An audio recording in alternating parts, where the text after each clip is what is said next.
Θέλω να μου πείτε, αγαπητοί συνάδελφοι, με ειλικρίνεια κάποια στιγμή, γιατί το έθεσα στους αρχηγούς των κομμάτων.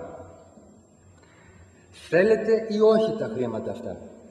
Πέστε το. Πέστε το, κύριε Τσίπρα. Τα θέλετε ή όχι? Πολύ καθαρά, όχι μισόλογα. Όχι μισόλογα. Θέλετε να τα διεκδικήσω αυτά τα λεφτά ή όχι? Αν μου πείτε, πάτε ευτύστους. Τα λέω πολύ λαϊκά. Αλλά όλοι να το πούνε. Όλοι μας θα το πούμε εδώ πέρα. Να το κάνουμε.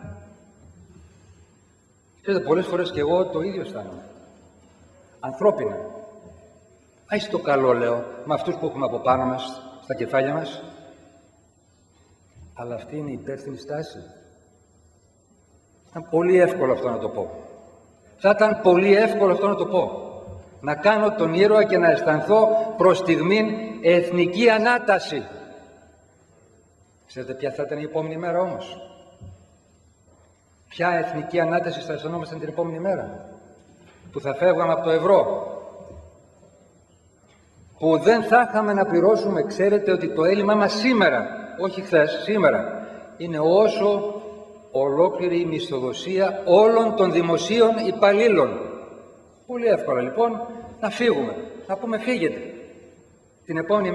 Την επόμενη μέρα δεν θα είχαμε να πληρώσουμε όλους τους δημόσιους υπάλληλους και συνταξιούχους μαζί. Αυτή θα ήταν η εθνική στάση, η πατριωτική στάση, κύριε Τσίπρα.